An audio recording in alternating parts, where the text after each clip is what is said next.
What's up, everybody? It's been a while. I thought I would hop on here and just kind of shoot the shit with the community, talk to you guys about some things that have been on my mind. Maybe there are some questions that you have been just dying to ask me. But what I wanted to get started with today is this whole idea about martial artists, not all martial artists, right? There is a tendency to have a disproportionate sense of value to the things that we love. One more time. Martial artists tend to place a disproportionate value to the things we buy, to the things we do, to the training experiences that we have. And in short, I feel like this is a barrier to happiness. This is a barrier to just appreciating some of the more sophisticated or artful or self-expressive things that we do in the martial arts. We tend to want to add additional value to it. One of the things that comes to mind right away, it's from a book that I read. Basically, when people have, let's say, a Honda Civic, a brand new Honda Civic, or any mid-level car, and they add stickers and they have these fancy paint jobs, and they add a new air filter and a brand new exhaust, and they put LED lights all along the side, and they change the shifter knob, and they change the seat coverings. They are making a Honda Civic personalized for their enjoyment to suit who they are. And inevitably, when it's time to sell this Honda Civic that you've had amazing, wonderful times in, it's connected to so many fond memories, all of the hard work and all of the effort that you put towards making your Honda Civic unique and special. When it comes time that you place your baby into the open market, you will actually find that those things will have an objective, as close to an objective market value. And you'll find that all of the extra things, all of the little personalized touches that you've done to your Honda Civic for your own enjoyment, to express who you are, actually doesn't have the value that you intend it to have. And so when you sell your Honda Civic, your 2017 Honda Civic, the Blue Book market value may be $10,000, and you might be trying to sell it for $15,000, $20,000 because, well, you've added a $2,000 paint job. You have a brand new shifter knob on it. The seats are upgraded. It's all red and beautiful. You got LED lights along the outside. You've tinted the windows. You have a brand new spoiler. All of these things that you've invested time and money in actually devalues your vehicle. And that's what I wanted to talk about with martial arts. Right? Is that there are certain things that we do. There are certain things that we buy. There are certain training experiences that we have that we tend to overvalue, and we do it in the wrong way, okay? If you train with Guru Dan Inosanto or Grandmaster Bobby Tabuada or Grand Tuhan Leo Gahe, we tend to want to believe that those training experiences will amount to something really bigger than they're actually worth.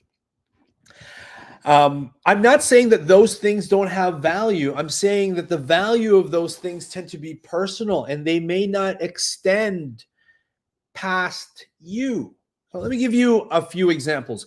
I recently made some videos about how I think tactical pens are shit. And I think, actually, for the most part, than a nice regular pen made of steel is better than a tactical pen. And inevitably, people who have spent money on their tactical pens are not willing to accept that the ownership of that tactical pen isn't as valuable, right? Now, I would like to make some caveats to that point, right? Because I have some trusted colleagues and close friends who teach how to fight with a tactical pen, but they do it from a principle based approach where even if you didn't have a tactical pen, the same motions would apply. And even then, right, there were people who were quite upset that I thought, and I preempted it, my personal opinion, tactical pens are shit. And they're shit because, not because, oh, would you prefer a metal pen instead of a plastic pen? Yes, I would. Would you prefer a metal knife over a plastic knife? Yes, 100%, 100%. But generally speaking, man, you know, for example, TSA agents and security officers are kind of getting clued in. It's kind of an ongoing cat and mouse game to the point, and I'll tell you how ridiculous this is, okay? Where tactical pens first made their appearance, right? They were actually trying to look tactical, right? You would have a glass breaker at the tip, very aggressive texturing on the pen to prevent slippage. You would have, some of them even had knives built in, DNA collectors, all of these things. A tactical pen that looked tactical became a self-defeating product because it looked tactical. It became a little bit harder to get them past security. I've even had some comments of people having their tactical pens confiscated. So here's where it kind of gets funny, is that tactical pens are being designed to look like normal pens. What? Unbelievable. It's a tactical pen, but we've designed it as a regular pen. And these are just some of the gimmicks, I think, that, you know, martial artists buy into. There is an entire industry of these gimmicky self-defense tools, and sometimes by virtue of their own merit, sure, that's not a bad idea. Like anything hard and rigid or sharp or has a good grip that can multiply the force exerted by your body, those are generally good things. But more often than not, these products are presented in, all you have to do is, it's that easy. They're presented, whether directly or indirectly, with a message that says, hey, you can circumvent training because this device is going to multiply your force and it's going to get you out of hairy situations. One of the silliest things I think that I've ever seen are these like metal Buddha beads. It's like a necklace made of beads that you can take off and swing around. Like ridiculous, right? But I will say, I like a well-designed tactical pen. I think it's cool that you can have a hairbrush and you can pull it out and there's a knife. I think it's kind of cool that you can have such a thing as an unbreakable umbrella. I think that's cool. I think it's those ninja wallets. You guys familiar with those ninja wallets? It's shaped like a credit card, and they try to add all sorts of functionality to it to hide the fact that it's a weapon. And I think we're just past that. People are clued into this. Ninja wallets are completely prohibited now by most TSA checkpoints. They know what that is. Tactical pens as well. And it's just kind of silly. Now, I like those. I like owning those things. Why? Why do I like owning those things? Because they're cool. But I'm not circumventing training because I have these things. I owned a tactical pen. In fact, I believe I was even sponsored by a tactical pen company. And I thought I would carry it, but I don't, because in my regular everyday life, I don't carry a pen everywhere. Now, when I started talking shit about tactical pens, who did I hear from? I heard from people who actually have to carry pens on a daily basis disagreeing with me. But they weren't, if they were critical thinkers, they'd realize that they weren't actually disagreeing with me. Here's another thing. Just the silliness of people to want to argue or defend a point. I posted the other day that people who sneak defensive tools past security like the idea of sneaking defensive tools past security more than the practicality of the thing they actually snuck in, right? Like, I'm going to a Taylor Swift concert and I have a G10 knife, a tactical pen, and a baton that I snuck in past security. Oh, cool. I'm not saying nothing bad could ever happen in a Taylor Swift concert, but those people will post on social media a photo of them with their tool, like behind, security checkpoints. That's great. I think you like the idea of sneaking past security more than the thing you actually snuck in. And inevitably, some goofball online were like, I disagree. I'm a correctional officer, and people who like, okay, oh my God, I obviously he's right? Like, I'm not talking about everybody, and perhaps I should have specified when I said people that I didn't mean convicted felons in a high security prison, but people will want to argue shit just for the sake of arguing shit. But yeah, Hubad, let's talk about some of the drills that we do. Chisao, people want to ascribe more value to those things than they're actually worth. And I love doing Hubad. I love doing Chisao. I love doing drills like Sabayan and Sombrada and iterations of Sombrada, full box, high box, free flow Sombrada. All of those things are wonderful. Katas, carenzas, all of these things are wonderful, but we tend to place a disproportionate value to them. Like, can't we just do things because we enjoy them? Can't we just do things for personal self-expression, for artistic value? And that might be personal. It's just like people want to add so much value to the things that they do. Like, here's another one, okay? And I might get some hate for this. People take vehicle, like, close quarters battle seminars, right? I've participated in them before. You know what I love most about vehicle close quarter, whether it be close quarters with empty hands, whether it be fighting around vehicles, whether it be weapon deployment inside confined spaces. You know what I love the most about those kinds of courses is that they're freaking fun. They are so much fun.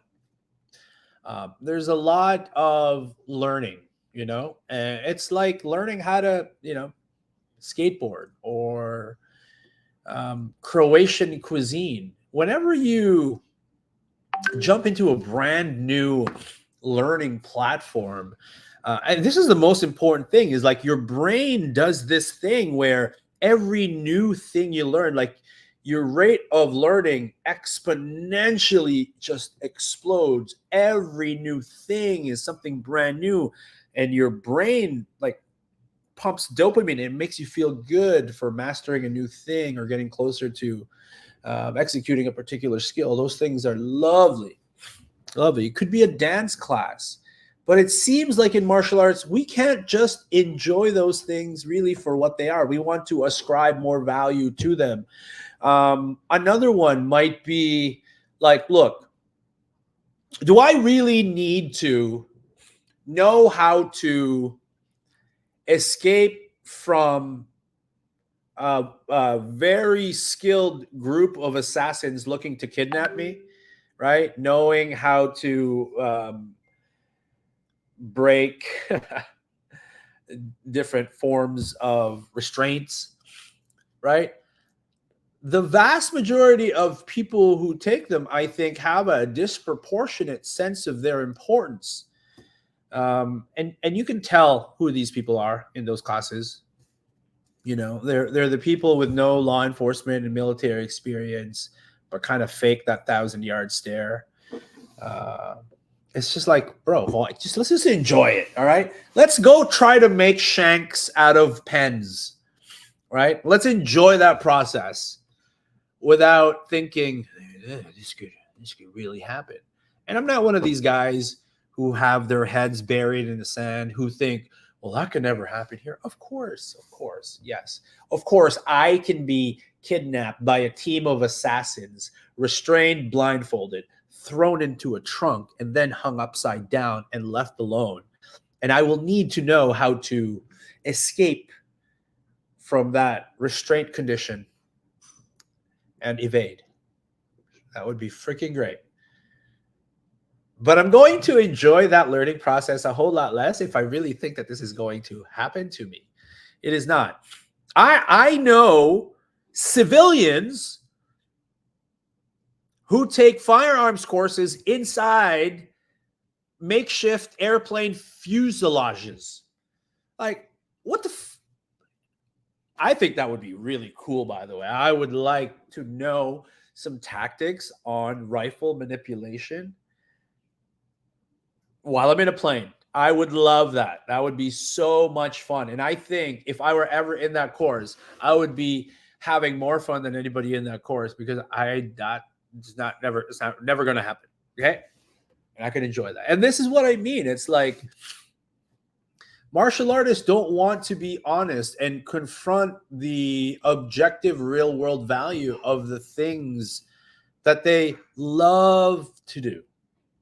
And I think that takes away from the fact that they just love to do those things because they feel the need to want to defend those things. Does that make sense? That's what I'm getting at. All right. Iron Tree Kali. Look at the hunting industry. Hundreds of types of camo. How do the Plains Indians hunt without it? Same in the combatives world.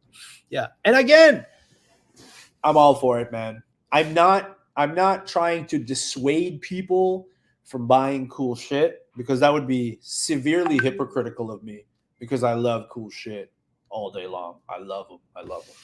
But no.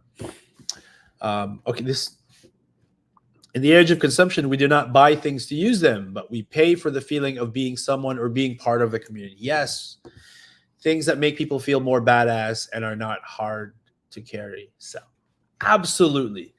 And I think that's fine, man. I think that's cool. Cut-proof clothing is a great example of that. You know, cut-proof clothing is a great example of it kind of makes me feel cool to do it. And I'm going to do my cutting tests on it. And I'm part of this community who also has cut-proof clothing. But, you know, unless you're going to completely transform your entire wardrobe to that or commit to washing that shit every time you wear it, it isn't really legitimately a part of a consistent lifestyle safety protocol, you know? And hey, I think they're cool. There was a company, I believe the company is called Torskin, and I did some stuff with that with Fred Mastro and Doug Marcaida back in the day, and I thought back then that was the coolest fucking thing.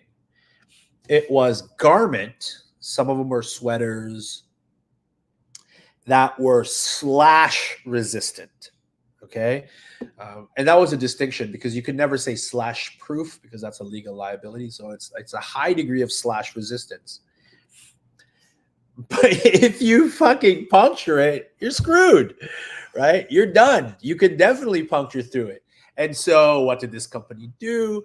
They started giving inserts, right? So you can have a chest insert. You can have a brachial insert so that certain parts of you can be puncture resistant. And I was like, all right, so this is going to cost me a couple $100 just to go out today, right? I'm going to have my slash proof sweater and my puncture or my slash resistant sweater with my puncture resistant inserts. And they're like, cool, I will feel awesome.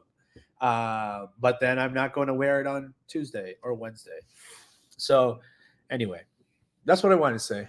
If you guys have any other questions, let me know. I just wanted to get that out because, again, there was, for the most part, when I was like ragging on tactical pens, of course, it's going to be the internet, right? It got like thousands and thousands of views and probably collectively hundreds of comments. A lot of engagement, and for the most part people agreed, right? Tactical pens are shit. I also got a lot of messages from like some true industry professionals who are like, yeah, they're kind of shit. They're kind of shit. And they're shit for the reasons that I noted. They're not inherently shit, you know what I mean? But of course, there are going to be people who are going to argue that, especially the ones who, either have bought or are selling tactical pens. And I'm not saying that their reasons or rebuttals are illegitimate or invalid. They're just sometimes a little bit like, far-fetched.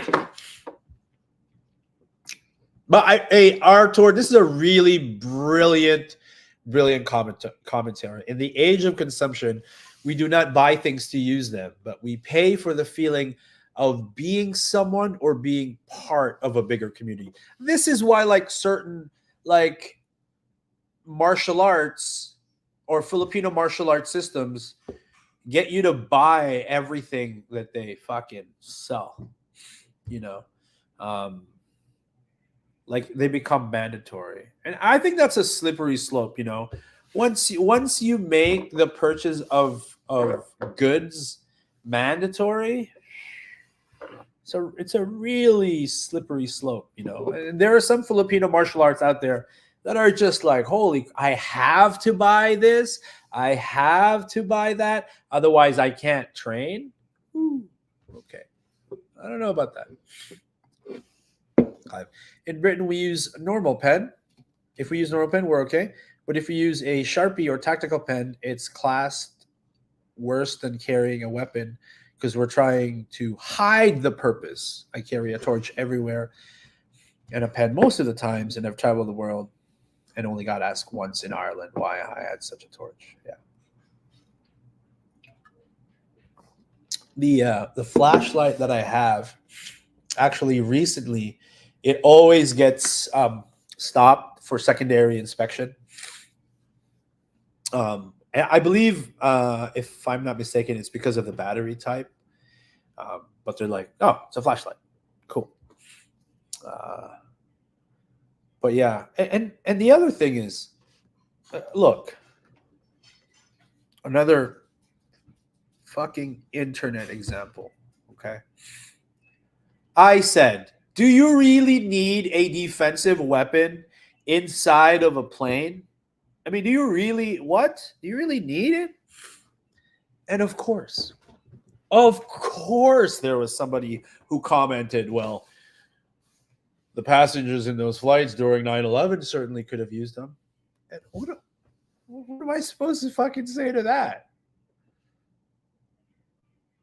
Do you know how many flights depart and land on a daily basis?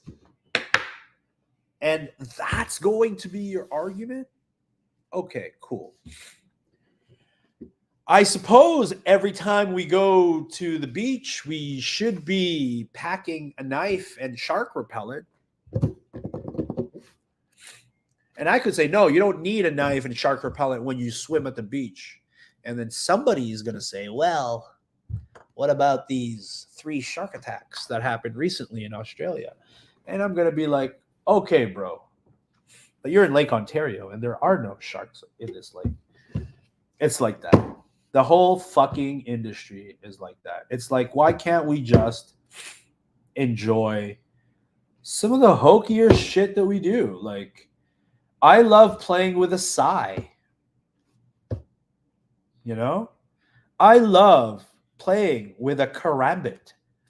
There is no way in hell that I would actually carry a karambit every day. Now, do I know police officers that carry a karambit as their duty knife? Yeah, I do. Do I know some people who are just absolutely scary with a karambit? Yeah, of course. I do. And it's very easy to take one chasm and try to build a bridge to another. Well, this officer that I know, he's been a 20-year law enforcement, former Marine, and he swears by the karambit. And I would say, look, I think it's shit. I think that if you carry a karambit around, it's a massive legal liability, number one. It serves no other purpose. Oh, but wait. The original purpose of a karambit was a gardening tool, and it is a yo. If you're talking to me right now and you're telling me that a karambit is a good utility knife, I'm not even sure I would have a conversation with you about that. Because I think it's silly. Okay, all right. Yes, I can open a box with it. I can sharpen pencils with it if I needed to. And yes, if I needed to keep my knife with me while I grab something else, yes, the mighty retention ring. I love karambits for the study of martial arts and that it's a fucking cool knife. That's it. That's it. But I don't know. Karambit guys are the worst people for this, man. They want their karambits to be everything. Oh, I eat my steak with my karambit. I'm like, really? You fucking heathen? No, trust me. It's the I have a double edge, and I actually do a saw. I'm like, oh my God, bro. All right, where do you carry your karambit? Well, I carry it here. Okay, how do you deploy it? Well, all I got to do is, and I'm like, all right. If you are going to look at things on a comparative scale, there's nothing about a karambit that's better than a straight blade. Absolutely nothing. Oh, but what about trapping and ripping and tearing? No, it's not better. It's not better than a good, well-made, super sharp, straight edge blade. Oh, but I can trap. It'll make... Okay, buddy. All right, that's fine. Fuck. But I don't want to be this guy, because I love karambits. I did a joint seminar with somebody who taught the karambit. Can learning the karambit be a fun way to continue to train some of the fundamental things that you would be training anyway? And so therefore we should see the karambit as a little bit of a spice of variety to make training fun. Yeah. Love karambit for that. But again, tactical pens, karambits, fucking knives that are hidden. Rings with claws in them for scraping. Oh, yeah. Or I've seen these on Temu and on Wish and everything else. There are like rings that you can buy. You twist something and a knife comes out. Those are awesome. They're great. They're cool, man. For novelty, as part of cultural history, maybe they were used in the past, like what? Bro, calm down with that stuff. Anyway, are you guys feeling me in my making? I know it hurts. But trust me. I have an entire collection of the coolest tactical shit in the world. I'm looking at it right now. I have a tactical vest, right? Like I have all sorts of cool knives, all sorts of tips and double edges and retractions and spring assisted and covert and stealth and fucking all that shit is fucking cool, man. I actually train with all of the knives that I own. But let's get real, right? Let's get real. Okay. There's one that might actually even get me in trouble. But you know what, though? Here's what I like. The people who actually show up to my training courses are the people who watch my videos. Sometimes their feelings were hurt, but they're like, this motherfucker is right. I'm going to go see and train with him. And then we enjoy these things together. They show me their knives and they show me. Some dude gave me, what's it called? Is it called a monkey paw? Have you ever seen those things where it's like a bracelet? It's like a bracelet made of paracord. And then there's like a steel ball or something attached to it. So you take off your bracelet. And now you have like, what are those called? You guys know what I'm talking about? Not the only one. It's like a bracelet, and then you take it off, and then it becomes like a flapjack, or what are those, blackjack? Anyway, it's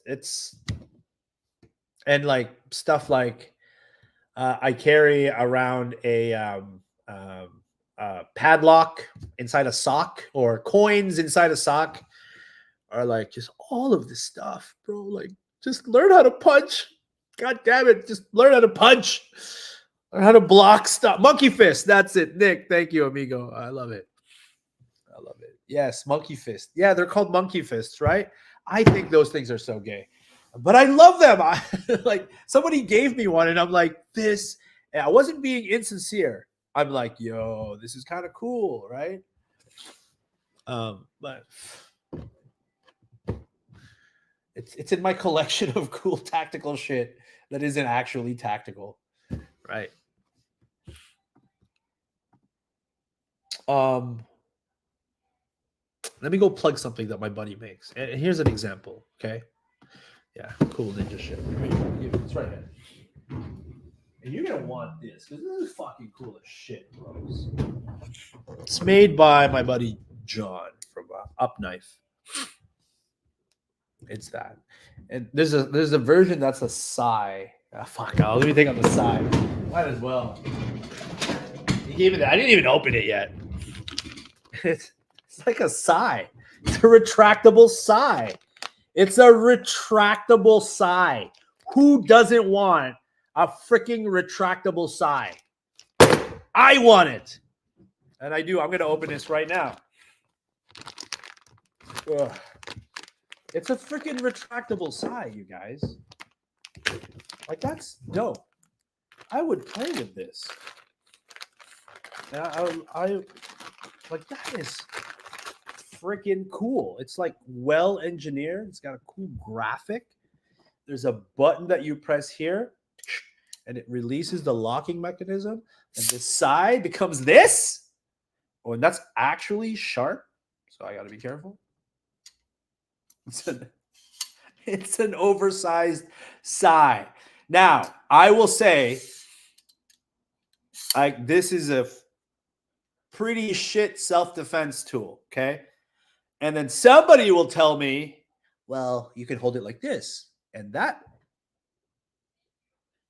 will hurt. There's a ring, and that's practical. If I needed to, there's like a sword breaker there. It's really sharp on the tip.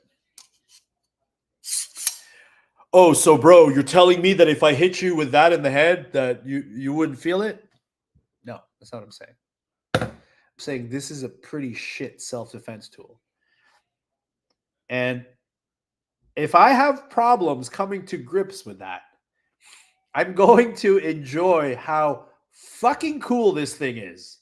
Because I'm going to want to compare it to something that it's not. It's not a self-defense tool. It's fucking shit for that.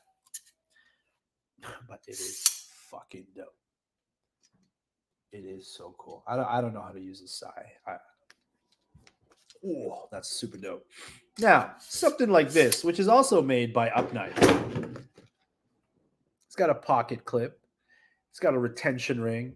It's got a little pokey glass breakery thing there. And that's dope, right? If I release that button and I flip it, it extends. And that's actually, well, no, this is the trainer version. That's still cool. Just mainly use it to pretend that I read. Yeah. Look at that. Super well engineered, made of like really cool material. I'm not sure, but there's probably, if you go to Upknife, it's called Upknife. There might be a promo code GN to get you a discount. But even my buddy who makes this, he's like, "Yo, these are great self-defense tools," and I'm like, "I can't push them as that, bro. There's going to be somebody super well trained who can make that a valid argument. But for me, it's fucking cool. It's so well engineered. It's so much fun to play with. I don't need it to be a self-defense tool. Now, yes, of course, that's going to hurt. Of course. But comparatively speaking, I don't know. I don't know what I'm talking about, guys. I'm just kind of ranting. I love martial arts so much. It's been a life changer. I love different elements of it. I like the sophistication. I like the simplicity. I like the artful self-expression. I like the practicality. I like it all. But it's just like when we pit one side with the other, it devalues both. And I feel like I'm just enjoying the shit out of everything. I love knife sparring. Knife sport is amazing. I use it as a catalyst to develop a series of skills, to host some principles that we would apply outside of that platform. But knife dueling isn't real. If we were to take knife dueling for face value, it's got nothing to offer because knife duels don't happen, right? Again, taking knife dueling for face value, nothing. Stick fighting, also. You know, as Filipino martial artists, we often hear, well, who's going to walk around with two sticks? And how is this a self-defense system if you don't walk around with sticks? And the inevitable response is, well, transferability of skill. Anything we do with this, we can do with the other. And I'm like, well, if you're presenting yourself as a self-defense system, why wouldn't you just use your hands, right? The thing that was going to get me in trouble is I think that it's very difficult to justify or really foresee how you could use your knife in self-defense against somebody else with a knife. It's really hard. Like if you really think about it, it's really hard to paint a picture where under the framework of knife defense, so I'm defending myself against somebody with a knife, that I use my own knife. I'm not saying it doesn't happen, right? Obviously, there are going to be these extenuating circumstances where that would absolutely be valid. But for most civilians, you're going to be very hard pressed to articulate in a court of law why you use your knife in defense of yourself against somebody with a knife. Yeah. It's rare. It's very rare. It's very rare. Okay, here we go. A stick is the most common object to be found around the world. Right.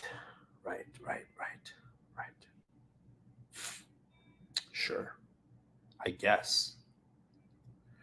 Let's pick some places where you're likely to encounter violence. At the ATM, maybe in a parking lot, maybe in a mall.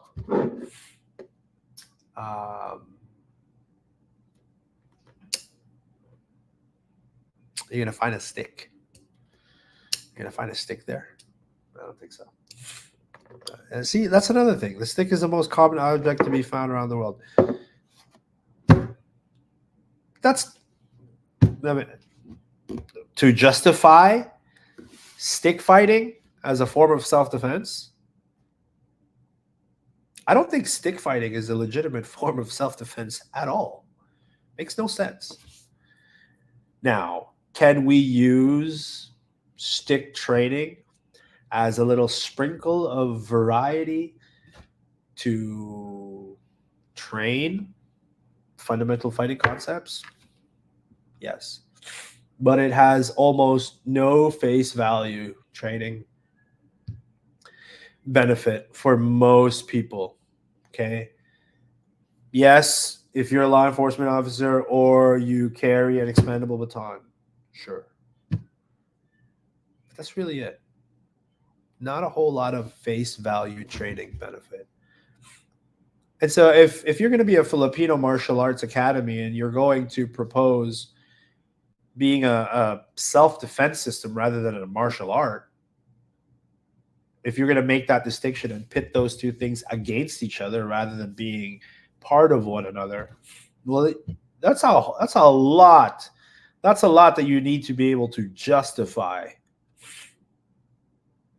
right?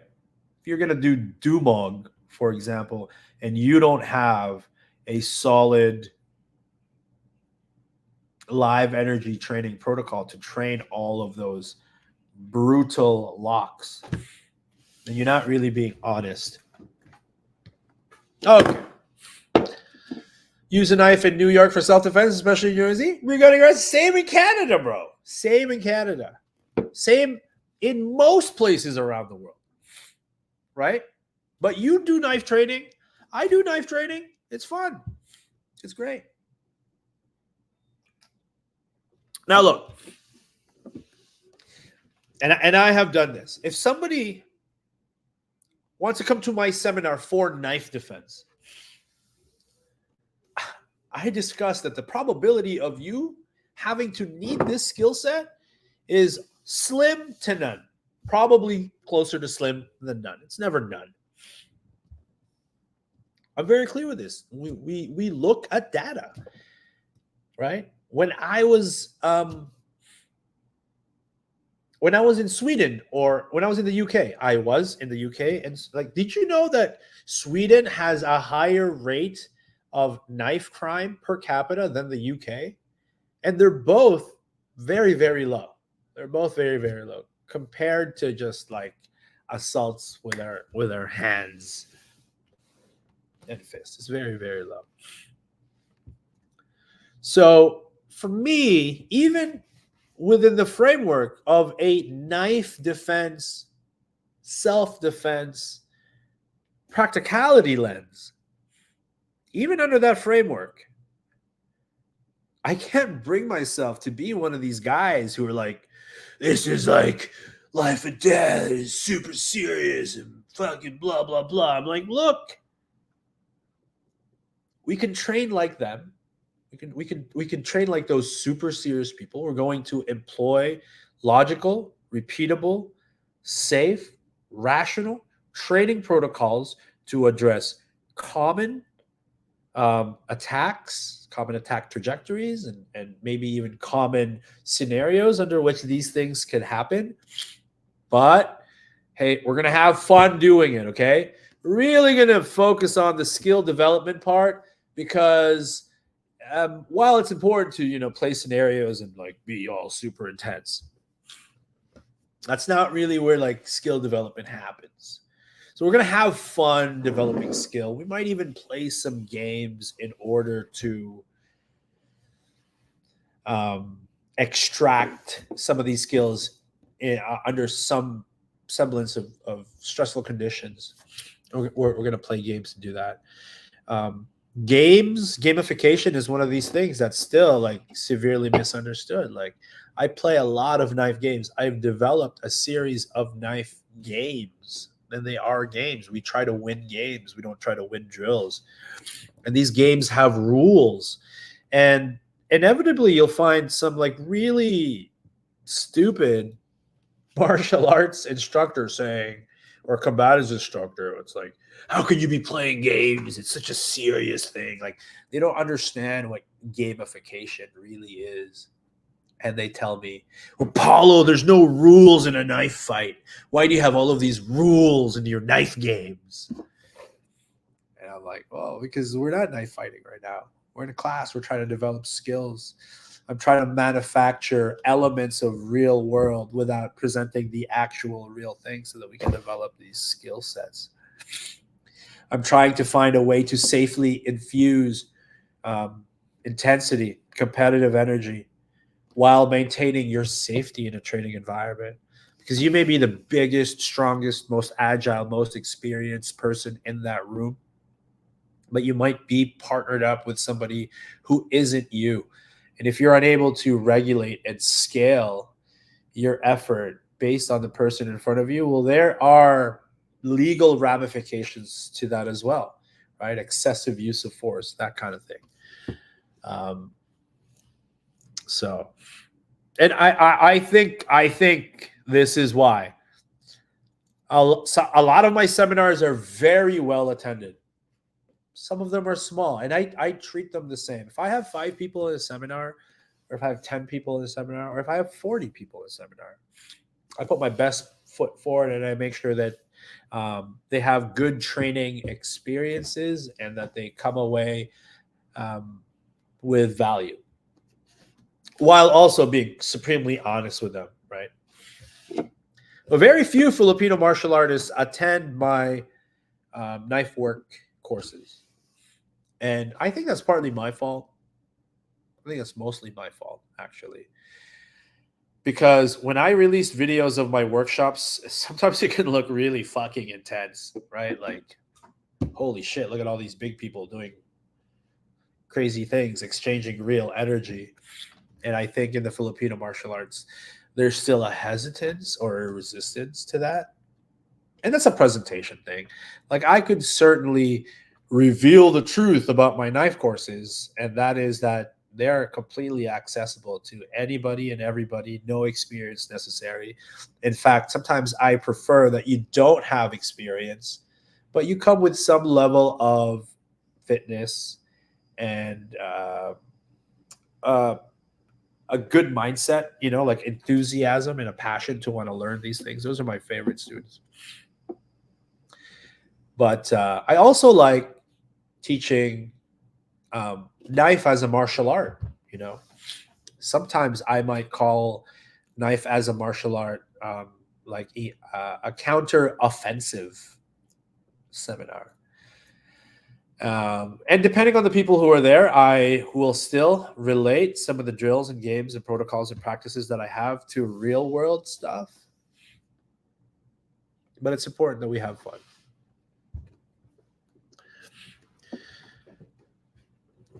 But yeah, not a lot of Filipino martial artists come to my knife courses, and I want to change that. Please come.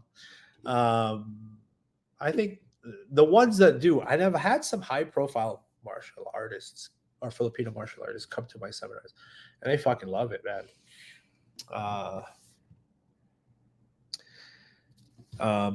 Yeah, come to my knife courses. You will have fun.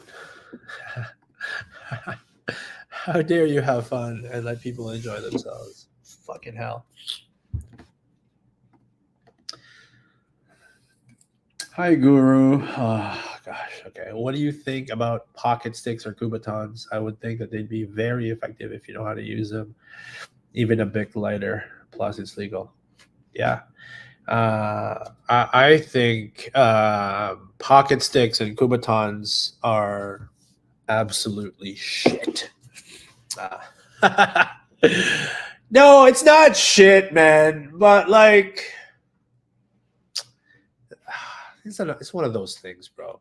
Like people with palm sticks and kubatons, I really love them. And the argument is like, okay, give me your hand.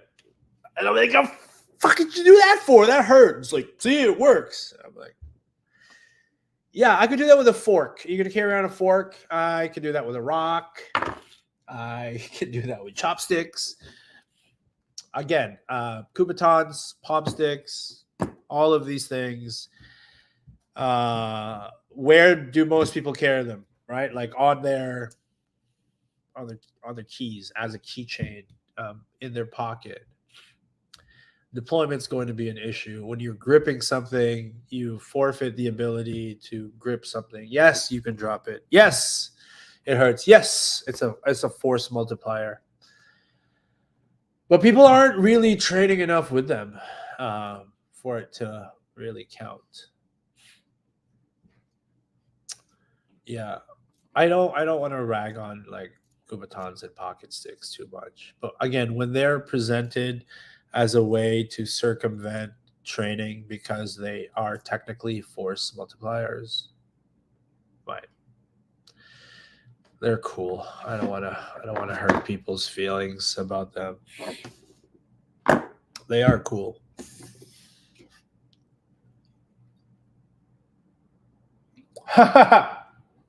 My seminars are kind of expensive.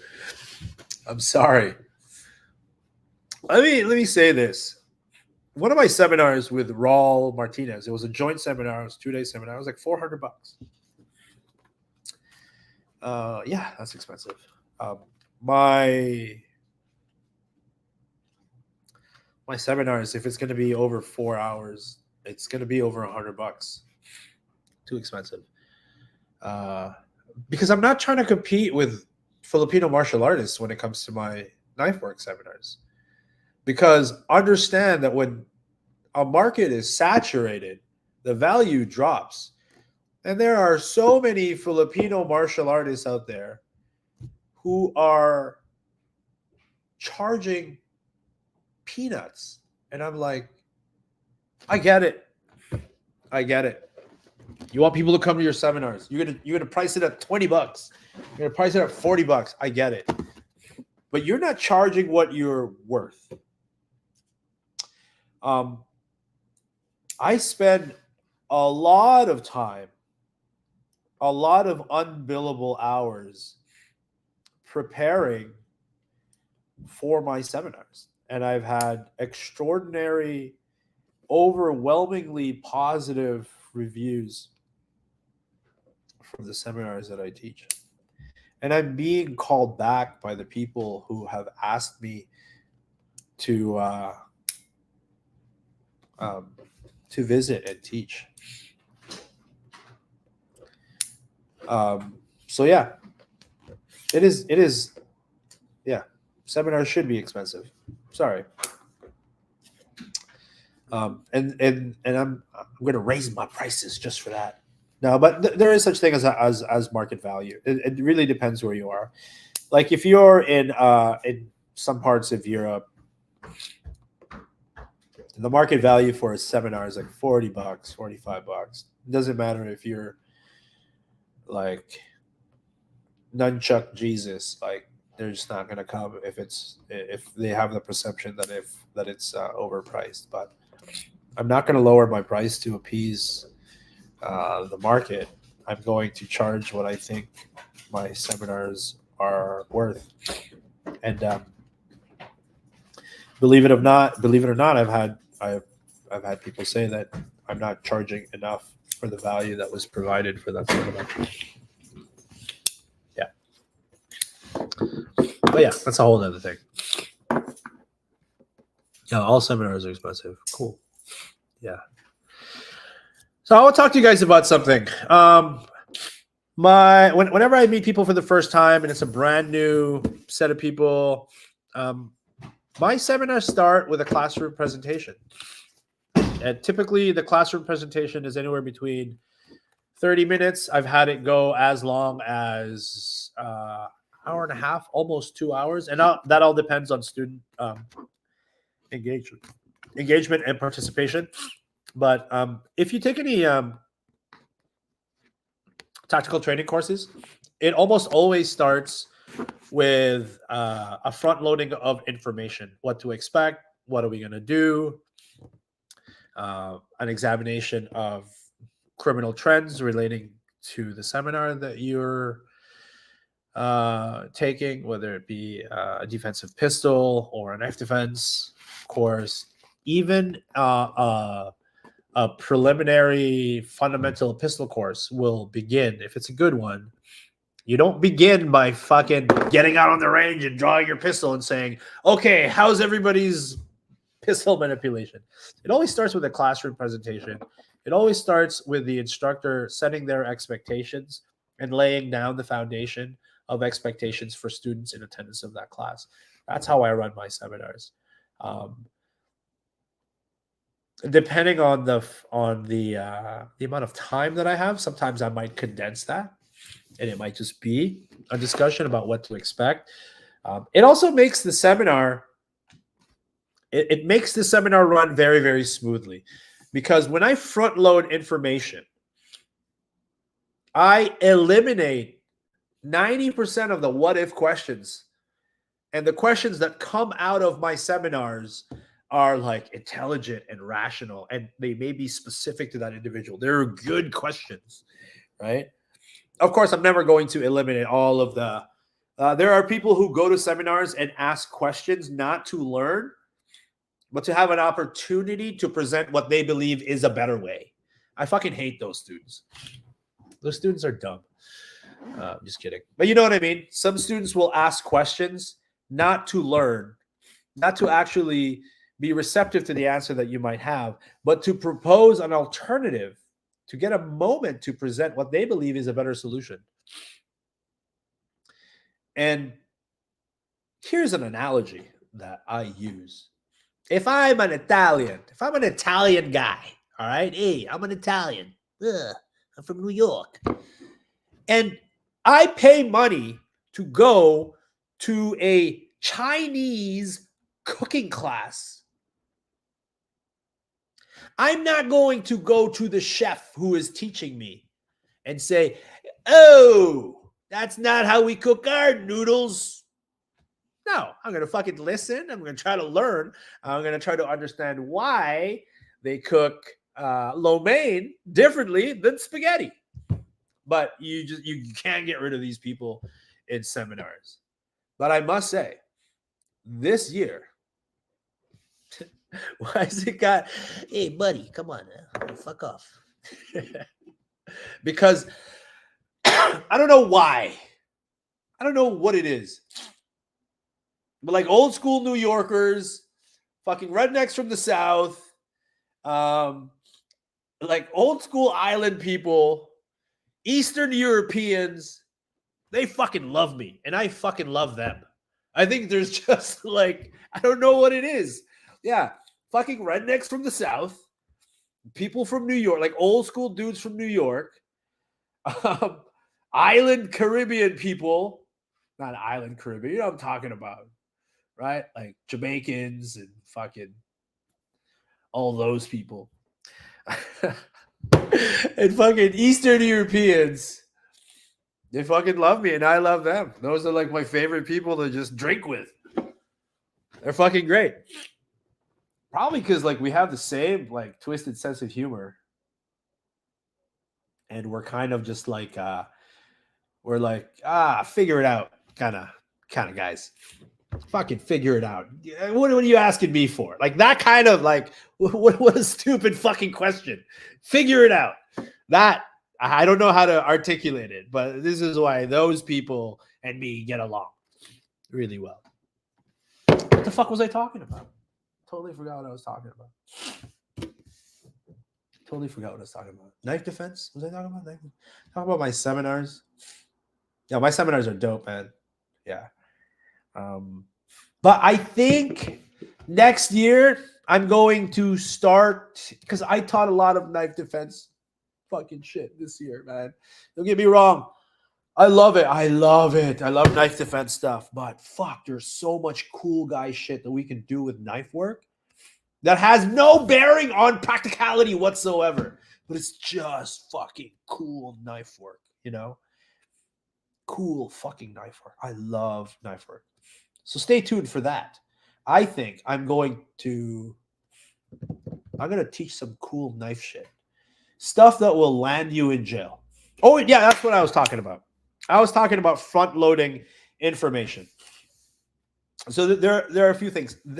Page 1 of my PowerPoint presentation, page 1 says, this is not a use of force course. This is not a use of force seminar. What does that mean? It means I'm going to teach you techniques, tactics, concepts, cool guy shit, and the lawful application of which rests entirely on you, the totality of the circumstance, and the jurisdiction in which you live. I cannot tell you if they do A, then you're legally allowed to do B. So it's very clear from the start, I do not teach use of force when it comes to knife work. And that's a very important distinction because I travel all around the world, and something that might make you seem like a hero in Florida will land you in jail in Rome. And so I just stick with these concepts, protocols, games, sequences, drills, exercises. And I think that's a mistake that a lot of Filipino martial artists make, actually. A lot of martial artists make in the seminar circuit is they begin to present these scenarios. And when they present something, and you can see it all online. And by the way, you can vet all of my videos. You can watch all of my videos, and none of them will expressly say, if I'm in this position, this is what I'm going to do. I challenge anybody to do that. Maybe in my older videos when I was an idiot, I might have said some stupid shit like that. But my classes are front loaded with a classroom presentation. What's another thing that I talk about in my classroom present? I talk about a lot of stuff. Most people who have taken my courses have only ever seen one of the organized, fucking dope classroom presentations because I have different ones, right? Depending. But if it's the first time that you're seeing me in a seminar setting, it's probably the fundamentals one that we talk about. Yeah, front-loading information, front-loading, giving students a table of contents of what they can expect from this class. And it's always going to be fluid, but it's always going to adhere to certain learning blocks, right? Like we're going to do a game right now. We're going to do a drill right now. This is just a sequence. Very, very clear when it comes to those things. And I think, again, that's the mistake that a lot of people make. Is they're going to paint out an entire scenario, and then they're going to provide you with one best solution to get out of that scenario, and that's kind of gay. I got more from your seminar than any other seminar in terms of creativity, and I'll definitely come again in order to reinforce my creativity even further. Fuck yeah, that's awesome. I like the Kala system. What do you think of that system? Kala system is the worst. I fucking hate the Kala system. It is the absolute worst nonsense crap. I'm sorry. I shouldn't say that. You know what the Kala system does really good? What is it? Yeah, they overhook the weapon-bearing limb, and they have a good system to fight from the inside line. That's good. Other than that, Kala system, absolute fucking garbage. It's garbage for so many reasons. And I like to hold myself to a high standard as an instructor to never really speak bad about other instructors or other systems. I make the exception for the Kala system. I hate it that much. I think it's that dangerous. I think it is absolutely the worst. The worst. In fact, on my phone, I'm going to show you something. Somebody sent me a video Oh, here it is. Somebody sent me a video. You're gonna hate that you brought this up, but this is and fucking what is his name?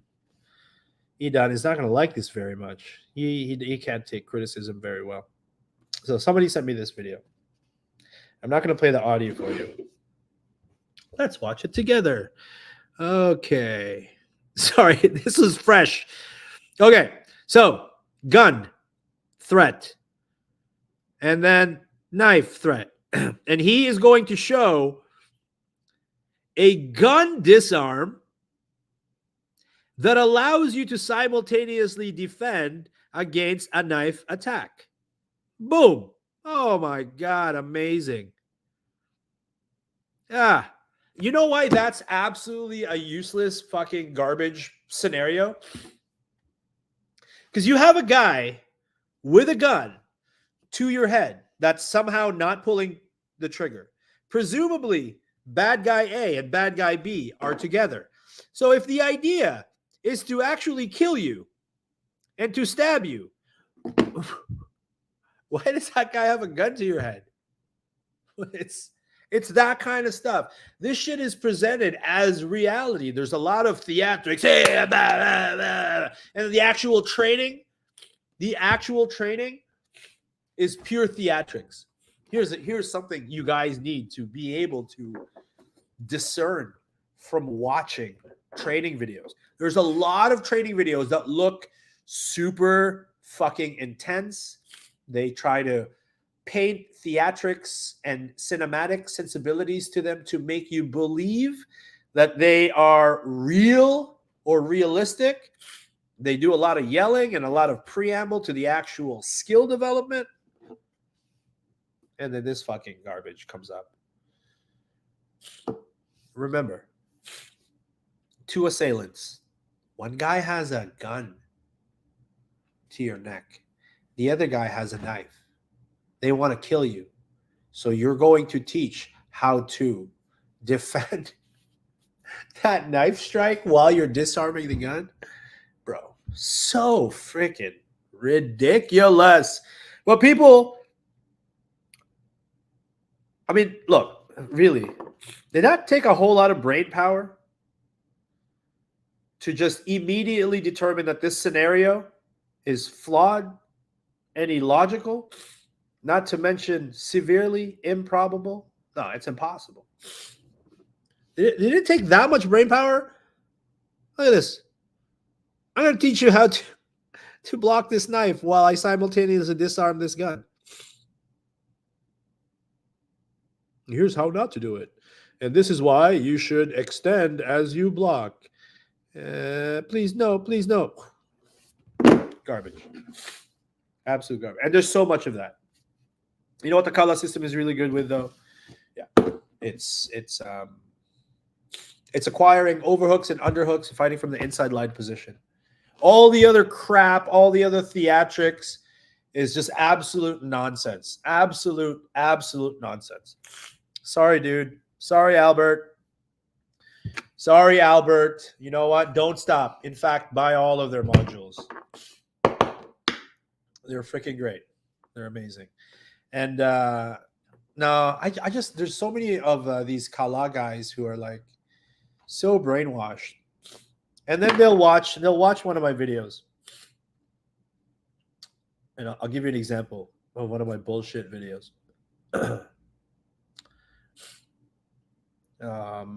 They'll watch one of my bullshit videos like this one. Look. Oh. They'll watch this.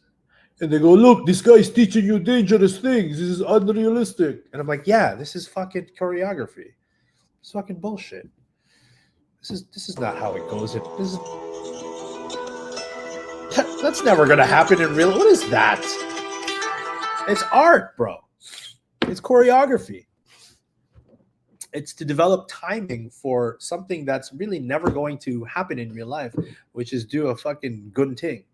Guntings are one of those things that a gunting, by the way, is an opposing force, a closing, could be an open gunting, but it's an opposing force one typically empty hand, one weaponized, where I'm either parrying and I'm cutting, or I'm parrying and I'm cutting. See? Good thing. Good thing. A lot of people use that, and there's a lot of systems that teach that as a self-defense protocol. Ugh. I have some really, really good quality control and pressure testing protocols for executing gunting. Maybe if you're good, it's got a 30% success rate. But if we compare it to other concepts, again, if we're going to be comparative about our defensive options, very low on the list, very low. But it makes logical sense, right? This idea of a simultaneous attack and defend, it's logically reasonable. But applying gunting is very difficult. How do I know? How do I know this? I pressure tested a lot, and in in full contact knife fighting sport, I try to pull it off a lot, and fuck, man, I fail a lot. And I know it's not representative of reality. Knife dueling, knife sparring, it's at a much higher threshold for skill. But yeah, I love it. I love it. Just like parrying an angle one. I did a video on this. Parrying an angle one from the outside. Such an ill-advised tactic. I would never recommend somebody parry an angle one to their neck from the outside. But I train it a lot. I train it a whole lot. But I can say about something, this has an extremely high training value, but a very low probability for successful execution in real life. I feel no ways. I'm not trying to sell you a fucking magic pill, right? Parrying an incoming knife slash from the outside is extremely risky. You're probably going to get cut. But it's such a valuable skill to seek to fortify and strengthen in training. Yeah, I've really come a long way from going, why did I want to train that? It's improbable. When instinctive responses are a hell of a thing, and I think a lot of people underestimate the severe difficulty of trying to overwrite our instinctive responses. Very, very difficult. Anyway, who you guys got tonight? Dvalishvili or Sugar Shane? What's his name? The sugar guy. Women will always be set free in the court of law. What do you think? No, that's bullshit. Not true at all. If you find yourself with a gun to your head and someone with a knife trying to stab you, you don't need self-defense. You need to make better life decisions. Fuck yeah, bro. I know, right, dude? It seems pretty obvious, right? Like, if the knife guy and the gun guy are trying to kill you, why hasn't the gun guy shot you already? And why would the knife guy try to stab you while the gun guy still has you in that close proximity? It's just stupid. Sorry. Anyway. All right, guys. Yo, thanks for joining. What time is it? 6 o'clock. You guys like my new phone cover? It's kind of like this metal exoskeleton thing. It's got these. Yeah. I feel like a piece of shit because you know why I got this phone cover, this protective skeleton? Because I was on Instagram and then I saw an ad for it and I fucking bought it right away. I kind of like it though. Anyway. All right. Thanks for hanging out, motherfuckers. I appreciate you guys so much. Hope to see you guys in a live training event.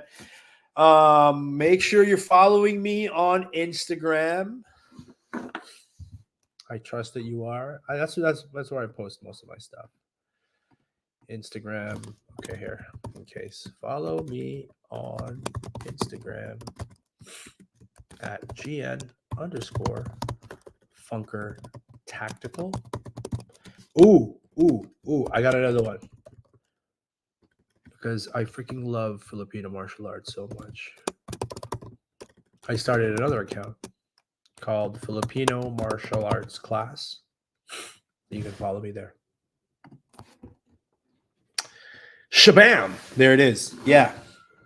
GN_Funker Tactical. That's a mishmash of training videos. I share my opinions on there. Once in a while, you'll see dildo videos and fucking super inappropriate jokes. But the Filipino martial arts class on Instagram, it's pure Filipino martial arts. There's nothing else. It's just, and the short format are really, really good. That's another thing I want to talk about. If you guys are interested in hearing, maybe this will be my last thought. And I posted about it earlier. And this whole idea, this will be my life coaching segment of the show, especially for those of you guys who are on social media and are presenting material on social media. If you've gotten any level of success, and that's going to be relative. If you have 100 followers on Instagram and they all fucking love you, that's fucking amazing. I would rather have that than 10,000 followers who just subscribe because they fucking hate you. So success on social media is relative. It's not about the numbers. But what I want to talk about is this whole idea of being enslaved to audience expectation. Okay. Enslaved by the expectations of your audience. So maybe you think I'm this wise guru. Maybe you think I'm really, really awesome at knife defense or at the Filipino martial arts. Maybe you think I'm profound and very, very intelligent. And if I post only things that I think that you will like, rather than expressing authentically and sincerely the things that I actually do like, the things that I actually am, things that I find funny, then I become enslaved to your expectations. And that's it might be a super highway to success and figuring out the algorithm, but I promise you, I've been there. It's a hard fall. It's a hard fall from that. When you only post things based on the expectations of your audience, it's going to suck somewhere down the line. So post things that make you happy, that you believe in, that are authentic and sincere to who you are. If you post one kind of content and it's in that specific style all the time, businesses aside, it gets very lonely and you're going to feel very, very, very isolated. The moment that you feel like you can't make a dick joke or laugh at something inappropriate, or because you're this badass commando soldier that you can't post a photo of this really beautiful cupcake that you got from a bakery, the moment that you present yourself as this super tough stick fighter who's all about practicality, and you can't share a beautiful, elaborate, sophisticated carenza because it will alienate the expectations of your audience, then you're on the fucking flight path to misery. So just be authentic as fuck. You know what I'm saying? Be authentic as fuck. Now, if you're trying to grow a business or if you're trying to and try to make a living, I suppose, and you want to separate your persona from your personal brand, if you want to craft a personal brand, that's different. Like a personal brand ought to be authentic as fuck. But if you want to develop a persona, you want to have some sort of congruency in your business account, totally something fucking different. You know what I'm saying?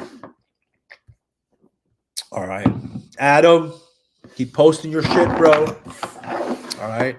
Keep taking risks. Yeah. See this new account. Nice to see sparring highlights about the audience's expectations. Yeah, for sure.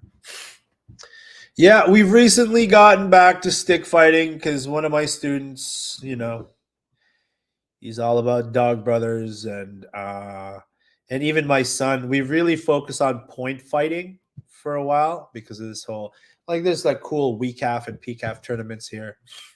We've done well, but there's nothing like just fucking rattan stick sparring. There's no first place. There's no prize. Just good old fashioned trying to hit another human being with a stick. So we're getting back to that. We still want to rack up the trophies though. So far this year, we have 1 bronze, 2 golds, 3 golds and 1 silver. But it's all relative. It's all relative. All right. Authentic as fuck. Fuck yeah. Thank you guys. I appreciate you. Here's another thing. I'm going to share another thing that might help out somebody. We're all trying to make some money. We're all trying to make some money somehow and stay authentic and do the fucking thing that we love without selling out. But we got to pay the bills because we got responsibilities, and children, and bills, and back taxes, and car payments and shit. Here's one. Wait, I'm not going to scroll that. You see that? Buymeacoffee.com. Go to buymeacoffee.com. Okay? You'll see what it's about. And then you can go to buy me. I'm typing this out. Buymeacoffee.com/Paulo Rubio. I love pushing this. I'm not yeah. So what buymeacoffee.com is, it's it's just a fucking really cool way. So if you post something and somebody goes, that's really good, I'm going to try that, or I didn't know that existed, I'm going to buy that, and it's changed their life, and you've given value to somebody. Most people, and myself included, social media is free. We get inspired and see shit all the time. And that's it. That's just social media. It's just this great big buffet of inspiration. Well, once in a while, I will see someone and it'd be like, whoa, that's really good. I'm going to steal that drill from you. And then I'm like, oh, how do I pay this guy back? I want to give him $5 or something. I want to send flowers. This is one of those ways, right? Fuck, the reverse cat. There we go. If you go to buymeacoffee.com, you can create your own account and you just attach a payment portal to it. And if people find value in what you do, you can say, hey, you can buy me a coffee. And then it's just a simple click. You buy them a coffee, and then $5 gets sent their way or something like that. You can buy them 3 coffees or 5 coffees. It's not something that I push a whole lot, but if you go on my Instagram, it's on my link. And it's not I don't even consider it a revenue stream, but it's nice. It's nice to give people an opportunity to go, oh, fuck, man. Yeah, I'll buy you a coffee.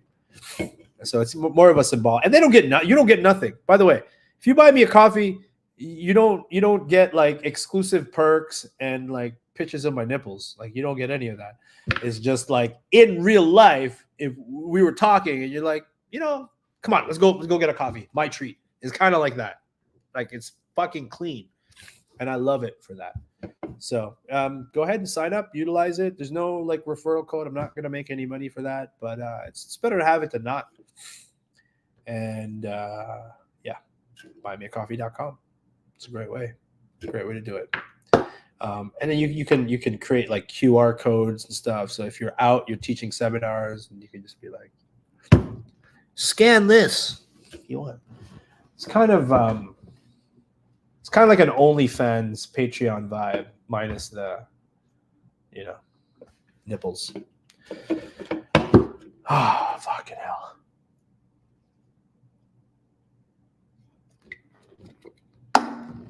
November 17th, I'm going to be in Kingston, Ontario. End of October, I will be in Switzerland. Oh, fuck. November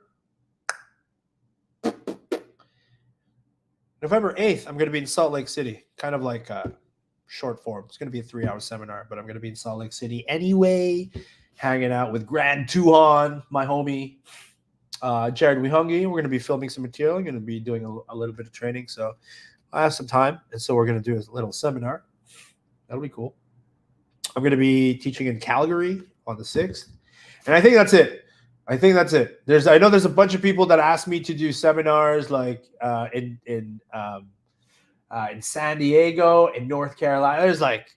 There's places that I would love to go. But I think that's it. I did a lot this year. It's kind of too much. I want to be home.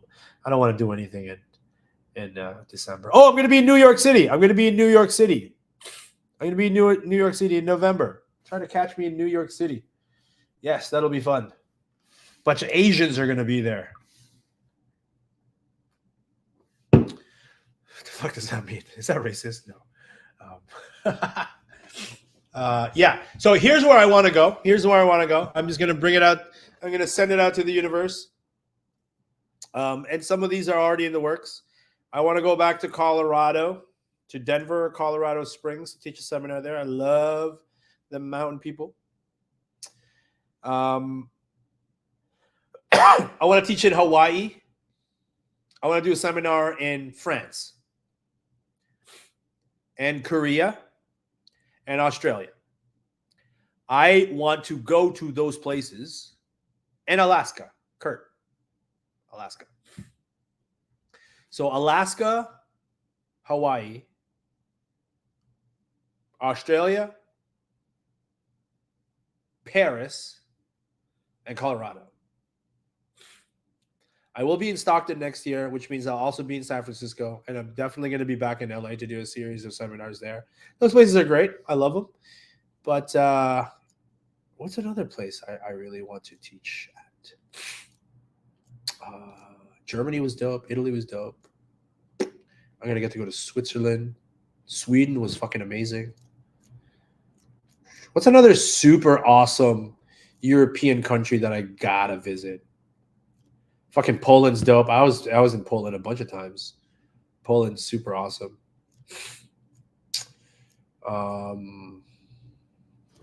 Latvia, maybe? Oh, I'm gonna be in Spain next week. Fuck. I'm gonna be in Spain next week for the PTTA European Training Conference. That'll be fun.